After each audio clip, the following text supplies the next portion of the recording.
Veterans Memorial Coliseum, the original home of the Suns, and eventually known as the Madhouse on McDowell. They throw it up front and stolen by Dan Marley. Here comes Marley. He jams it at the buzzer, and the Suns win. The Suns win. The Suns win the ball game. The Madhouse on McDowell served a great purpose for our franchise. If it had not been there, Phoenix never would have had a franchise, period. It was just right for Phoenix at that time. I loved it. The louder it got, the more I could concentrate and more energy and adrenaline I got from playing at home. It was so cool to go there and play. I mean, you drive through a neighborhood and and it's just nothing pretentious about that building. Back then, especially, it was the same folks coming every game. You knew everybody in your section. What a great place to play. Fans cheering, and we had a lot of great games in there. That place there was special. That place was special. It wasn't like a pristine place to play. It was like our Boston Garden.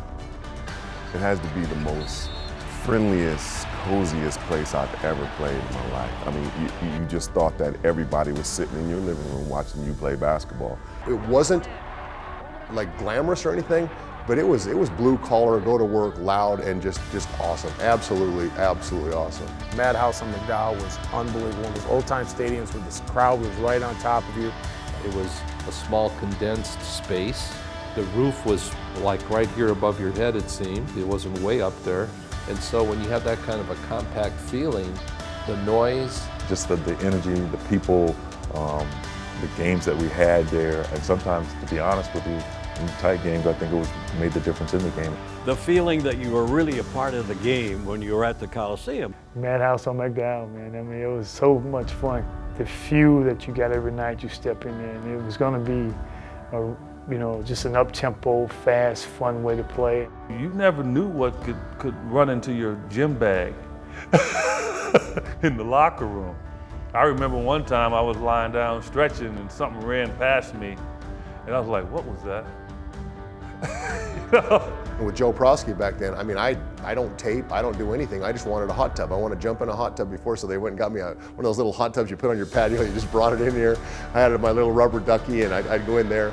The locker room we just had a little piece of carpet over the top of the concrete. Coming into the arena, you had to come down and park, and you would go by 500-600 fans that would give you high fives. I had a convertible at the time, so I can give high fives while I'm coming in and parking. They'll cheer you on. But we didn't care, man. We knew when the game started, those fans were going to be into it. Out to Eddie, puts it up from 20, gets it from 20.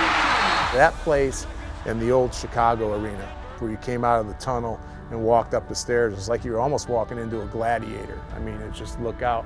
McDowell was a lot like that because of the way the fans sat right on top of you. So Madhouse on McDowell was a very personal place to play. It was like a lot of the older arenas where you were closer to the court, closer to the action, closer to the players, and I think that's what really gave it that gold star as the Madhouse on McDowell. Listen to the Madhouse on McDowell.